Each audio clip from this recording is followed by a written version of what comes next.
What's going on, everyone? It's Marco Hanna, and the Nexus 6 full review is in its final stages of editing, but our 30-day challenge is still going on. As the Nexus 6 challenge enters its midway point, we can start taking a look at the durability aspect of the Nexus 6, since I've put this phone through a lot of good use and amount of time being used by me, and compare it to other devices I've used and done challenges on in the past. So let's go ahead and dive straight in.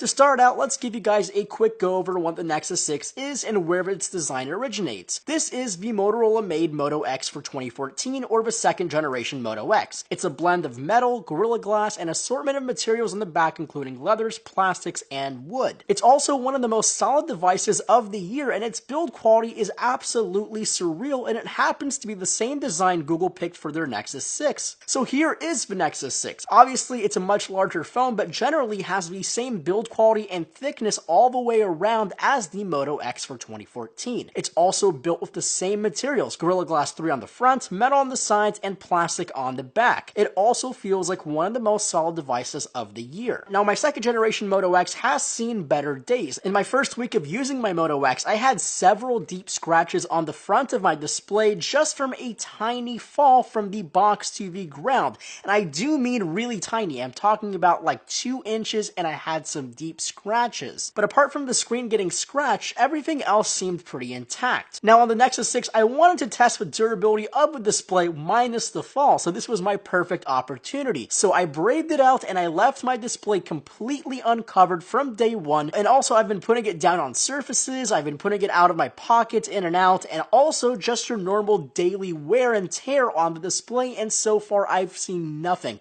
Not even those micro scratches that are only seen at certain angles. One small thing to note on my Nexus 6 is I did find a piece of dust or perhaps one dead pixel right at the edge of the top right hand corner. Now I'm almost certain that it's dust and it's not a dead pixel, but it's definitely worth a mention that dust could come in between your display panel and your display. Now taking a look at the sides of the Nexus 6, everything looks pretty good. No serious damages, no scratches, but keep in mind I generally take good care of my devices. But flip the Nexus 6 to the back and you'll see a little bit of a different story. If you happen to own a midnight blue Nexus 6, you probably already know how easily your device picks up fingerprints and grease. It's incredibly prone to it. But another thing this midnight blue model is prone to is scratching. Now, it might not look like complete scratches, but those small patches of discoloration, either lightness or darkness, are actually tiny scratches covering the back of this phone, and so far my phone has quite a few. No matter how hard you try cleaning it, you cannot get those things off. Now, that's not the end of the world. There are solutions like the D-brand skins to cover your Nexus 6 with other materials and designs like carbon fiber, or even some wood design skins. These will also help the fingerprint issue on the midnight blue, but if you happen to have the white Nexus 6, it already does a good job covering up its scratches and also fingerprints. And to be honest, that's about it. Other than the scratches on the back on the midnight blue Nexus 6, the phone has held up really well. Now I still have my doubts on the display, but every display is prone to scratches and breaking. So I'd like to hear your thoughts on the Nexus 6 and its durability. If you have one, make sure to leave your thoughts below in the comment section. And as always, my name is Marco Hanna, and I'll catch you guys in the next video.